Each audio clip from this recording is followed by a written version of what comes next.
जय हिंद, वंदे मातरम। कल question number 41 तक हम किए थे, आज 42 से 60 के बीच करेंगे। तो हम जेटेट का पेपर 2 बता रहे हैं आप लोग को। पेपर 2 में सीडीपी पेपर 2 जो होता है उसी का है। जेटेट 2016 में जो पूछा था क्वेश्चन, प्रीवियस ईयर क्वेश्चन हम करवा रहे हैं। इसको इसलिए करवा रहे हैं अभी इस समय में, क्योंकि यहाँ पे जान सके कि आखिर पैटर्न क्या है, पूछता क्या क्या है। तो यहाँ क्वेश्चन है, उचित प्रेरक परिवेश स्थितियों के लिए निम्नलिखित में से कौन सा आवश्यक है। बच्चों के लिए जो प्रेरक परिवेश होगा, उचित प्रेरक परिवेश होगा, उसके बारे में पूछ रहा है क्वेश्चन कि क्या होगा चारों ऑप्शन में। तो बच्चों को प्रेरक परिवेश देना है, तो बैठने का समुचित व्यवस्था, ये भी सही है। स्थिर एवं शांतिपूर्ण परिवेश, ये भी सही है। सहयोग एवं स्पर्धामूलक समूह स्थिति, ये भी सही है। तो ऑप्शन डी में हम लोग चलेंगे। ऑप्शन डी इसका सही उत्तर होगा। जिन किसी को पीडीएफ चाहिए वो कमेंट करेंगे, हम पीडीएफ जरूर देंगे, फ्री ऑफ कॉस्ट देंगे, ताकि आप अंदाज़ा लगा सकें कि परीक्षा में किस टाइप का प्रश्न पूछेगा। अगला है बच्चों का विकास निम्न में से विकास परिणाम है। ठीक है। अनुवांशिकता, जी अनुवांशिकता है, लेकिन सिर्फ अनुवांशिकता नहीं है। पर्यावरण, जी है, लेकिन सिर्फ पर्यावरण नहीं है। तो ऑप्शन सही सी है, अनुवांशिकता है और पर्यावरण। अनुवांशिकता और पर्यावरण दोनों मिलेगा तभी जा करके किसी भी बच्चा का वास्तविक विकास हो पाता है। तो कब? अनुवांशिकता और पर्यावरण मिलने के बाद। क्वेश्चन नंबर 44 क्वेश्चन बोल रहा है, कक्षा में मतलब क्लास में छात्रों की इच्छा को प्रभावित करने वाले बाहरी, क्या लिखा, बाह्य कारक कौन से हैं। ठीक है। संवेग, भावुकता, जटिलताएं, ये मानसिक है और ये आंतरिक कारक है। ठीक है। ये आंतरिक कारक है, संवेग, भावुकता और जटिलता। बाहरी कारण पूछा है।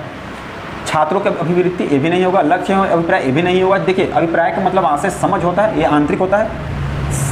संस्कृति एवं प्रशिक्षण, ये बाहरी कारक है, जो बच्चों की इच्छा को प्रभावित कर देगा। बच्चों की इच्छा को प्रभावित कर देगा। बाहरी कारण ये है संस्कृति और प्रशिक्षण, ये बाहरी कारण है।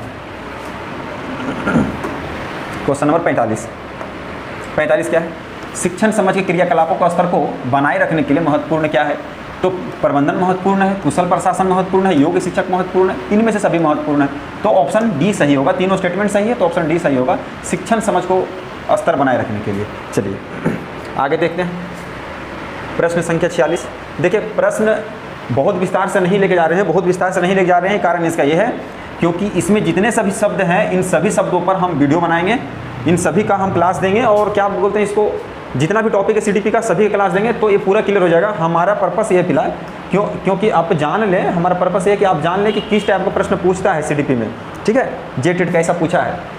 तो प्रश्न नंबर 46, कमजोर छात्र को प्रेरित करने के लिए शिक्षक को करना चाहिए। तो क्या करना चाहिए, अच्छे काम के लिए प्रशंसा करना चाहिए और उत्तम काम करने के लिए उन्हें कहना चाहिए। जी, तो यही ऑप्शन सही है। जब यही सही है तो बाकी को देखने का कोई ज़रूरत ही नहीं है, तो ऑप्शन ए सही है इसका।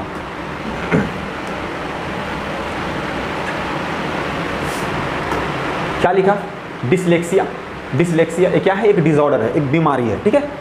तो जिस बच्चा में डिसलेक्सिया जैसा बीमारी होता है तो क्या दिक्कत होता है उनको होता है पठन की कठिनाई होती है। वो पढ़ नहीं पाते बहुत ज़्यादा, मतलब अक्षर को नहीं पहचान पाते। ठीक है।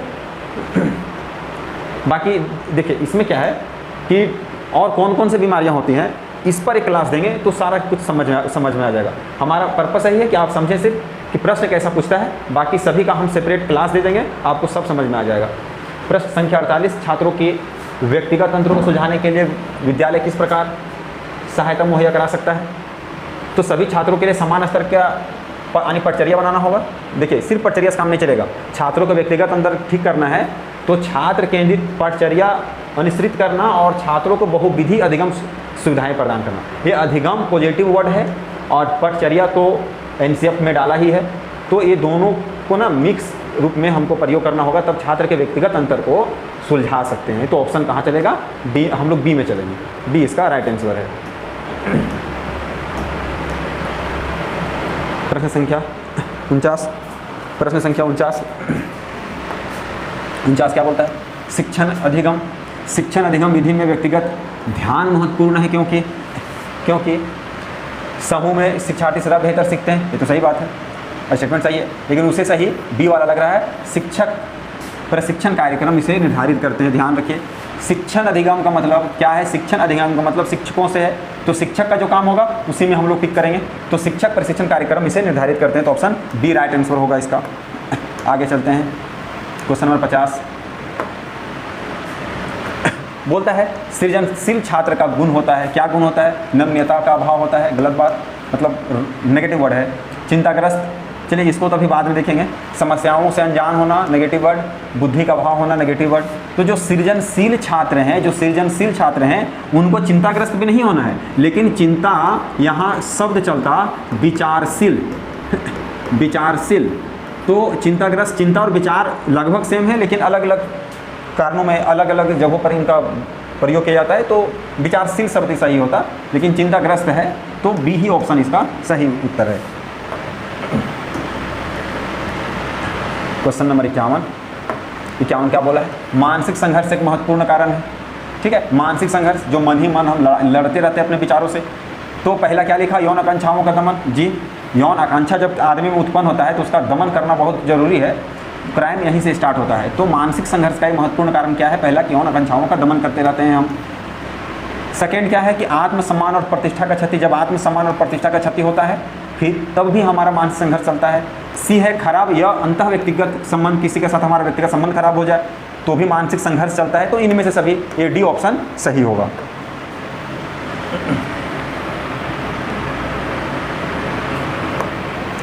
ऑप्शन है मूल्यांकन को उपयोगी। मूल्यांकन को उपयोगी और रोचक बनाने की विधि बनाने के लिए किसी को भी सावधानी बरतनी होगी। ध्यान रखें, किसी का मूल्यांकन को उपयोगी और रोचक बनाना है तो कौन सा विधि का उपयोग करना है उसको देखना है हमें। तो देखिए, पहला विभिन्न छात्रों के बीच तुलना करने में, तुलना तो आप नहीं कर सकते, ये तुलना सख्त मना है। सेकंड क्या है? छात्रों के बुद्धिमान अथवा औसत विद्यार्थियों के रूप में स्तरीकृत करने में। तो देखिए यहाँ पर क्या है ना, बुद्धिमान और औसत को हम अलग अलग नहीं कर सकते। ठीक है, ऐसा करने से क्लास में अंतर बढ़ता है। सी क्या है? तो ये भी रॉन्ग स्टेटमेंट, ये भी रॉन्ग स्टेटमेंट। सी ऑप्शन क्या है? छात्र के सीखने की शैक्षिक और सह शैक्षिक सीमाओं के बारे में जानकारी इकट्ठा करने के तरीकों में किस्म का उपयोग करना चाहिए। तो ये जो है ना ऑप्शन सी सही होगा। अगला क्वेश्चन की ओर चलते हैं हम लोग। क्वेश्चन नंबर 53 क्या बताता है? बताया निम्नलिखित में से उत्प्रेरणा की कौन सा कारण संबंधित नहीं है? उत्प्रेरणा, जिसको हम लोग प्रेरणा देना कहेंगे। तो इच्छा रुचि आपको प्रेरणा जगाएगा। जीवन के उद्देश्य, ये भी प्रेरणा जगाएगा। शारीरिक तंदुरुस्ती, ये प्रेरणा से कोई ज़्यादा मतलब नहीं है। मानसिक स्वास्थ्य, ये भी प्रेरणा जगाएगा। ठीक है, तो नहीं है, नहीं शब्द लिखा, तो नहीं शब्द में ये सी वाला होगा, तो सी इसका सही उत्तर है। ये ए, बी और डी नहीं, सी इसका सही ऑप्शन है। क्वेश्चन नंबर 54 में देखिए, उच्च बुद्धि लब्धि मतलब जिनका IQ टेस्ट हाई हो, IQ लेवल अच्छा हो। संपन्न एक छात्र अध्ययन में अच्छा नहीं कर सकता है, शिक्षक के लिए सबसे अच्छी क्रिया विधि क्या होगा या क्या है? तो जिनका बुद्धि लब्धि मतलब IQ लेवल अच्छा है, अगर वो अध्ययन में सही नहीं कर रहे हैं तो क्या करना चाहिए? तो ये बी ऑप्शन सही दिख रहा है। उसकी न्यून उपलब्धि के लिए कारण की खोज करना। आखिर जिसका बुद्धि IQ लेवल ठीक है और वो अध्ययन में सही नहीं है, तो हम क्या करेंगे कि कारण को खोज करेंगे। क्या करेंगे? कारण को खोज करेंगे, बाकी सभी स्टेटमेंट निरर्थक है। क्वेश्चन नंबर 55 क्या बताता है? आपकी कक्षा के कुछ छात्र विशिष्ट रूप से मेधावी हैं, आप उन्हें पढ़ाएंगे। क्या पढ़ाएंगे? आप उन्हें क्या पढ़ाएंगे? पहला ऑप्शन दिया कि कक्षा के शेष विद्यार्थियों के साथ पढ़ाएंगे, सही बात। समृद्ध पटचर्या का प्रयोग द्वारा पढ़ाएंगे, उच्च कक्षा के साथ पढ़ाएंगे, जब हुए चाहे तब पढ़ाएंगे, नहीं, समृद्ध पटचर्या के प्रयोग द्वारा उसको पढ़ाएंगे। ठीक है, जो करिकुलम है, जो उसका सिलेबस है, उसी के हिसाब से उसको पढ़ाएंगे। 56 नंबर क्वेश्चन क्या बताता है? कक्षा में कोई पाठ शुरू किया जा सकता है। कक्षा में कोई पाठ शुरू किया जा सकता है, तो क्या शुरू किया जा सकता है? प्रश्न पूछकर, जी। विवरण देकर, जी हाँ। कहानियाँ सुनाकर, जी हाँ। इनमें सभी, तो इनमें से सभी सही ऑप्शन होगा, तो डी इसका राइट आंसर है।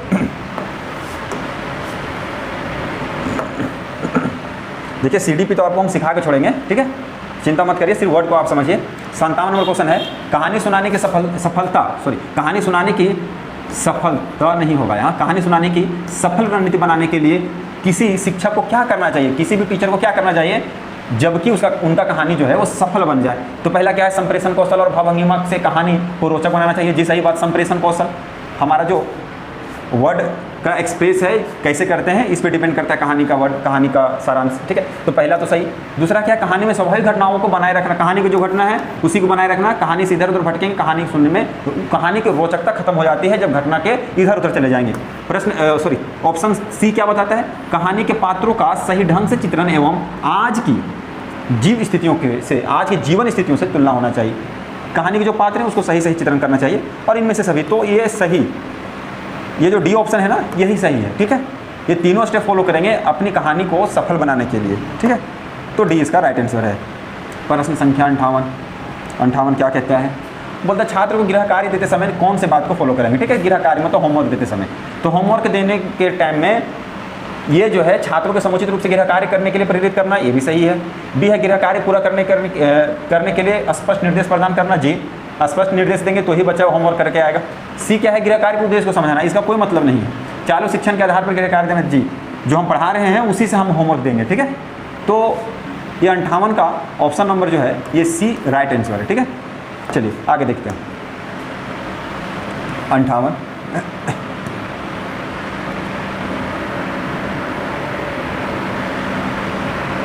के बाद 59 बोलता है कक्षा में श्यामपट्ट व्यवहार करते समय निम्नलिखित में से किस बिंदु पर ध्यान दिया जाना चाहिए, ठीक है। अस्पष्ट एवं पठनीय शब्दों को लिखना, जी जो स्पष्ट यानी स्पष्ट और जो शब्द पढ़ना है वही वर्ड को प्रयोग करके लिखना, ठीक है। सेकंड क्या है, रेखाचित्र बनाते समय बहुरंगी चौकों का प्रयोग करना। बहुरंगी चौक का मतलब क्या, अभी हम तो रेड से इसको एक्सप्लेन कर रहे हैं, हो सकता है अगर कुछ ऐसा कारण बने तो हम कोई और कलर का प्रयोग करें, हो सकता है किसी और कलर का प्रयोग करें, तो इसी को बोलते हैं बहुरंगी चौक का प्रयोग करना। तो ये क्लास में करना चाहिए, ठीक है।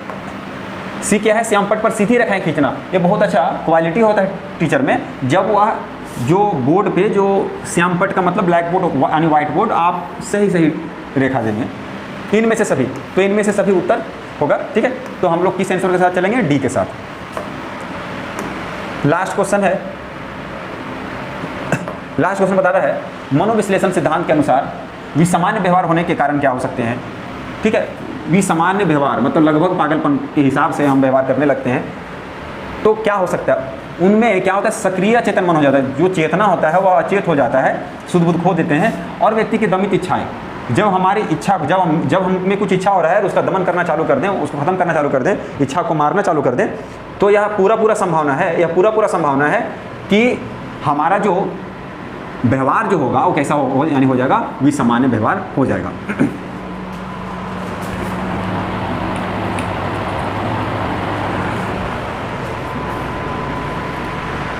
तो हमारा व्यवहार कैसा हो जाएगा, विसामान्य हो जाएगा। तो ये 60 प्रश्न है जेटेट का, ये 60 प्रश्न, कुछ यानी 42 तक हम लगभग कल करवाए थे, 42 के बाद आज हम करवा दिए, तो 60 प्रश्न। ध्यान रखिए ये 2016 में 2016 का पेपर 2 में 16 का पेपर 2 में ये 60 प्रश्न पूछे थे। इन 60 प्रश्नों को हम करवाए हैं। इसका खास मतलब ये है कि हम ये जान सके ना कि प्रश्न किस आधार पर पूछता है, क्यों, कौन सा टॉपिक इसमें प्रश्न है। तो इस सभी प्रश्नों को हम देख लिए और देखने के बाद एक निष्कर्ष निकलता है कि जितने इसमें टॉपिक्स इंक्लूड है सभी टॉपिक पर स्पेशल क्लास दे करके सीडीपी खत्म करेंगे। लेकिन आप अगर एसएसटी के विद्यार्थी हैं तो ज़्यादातर ध्यान देंगे आप कि ये 60 नंबर का एसएसटी आपका है, और ज़्यादा से ज़्यादा हम लोग इसमें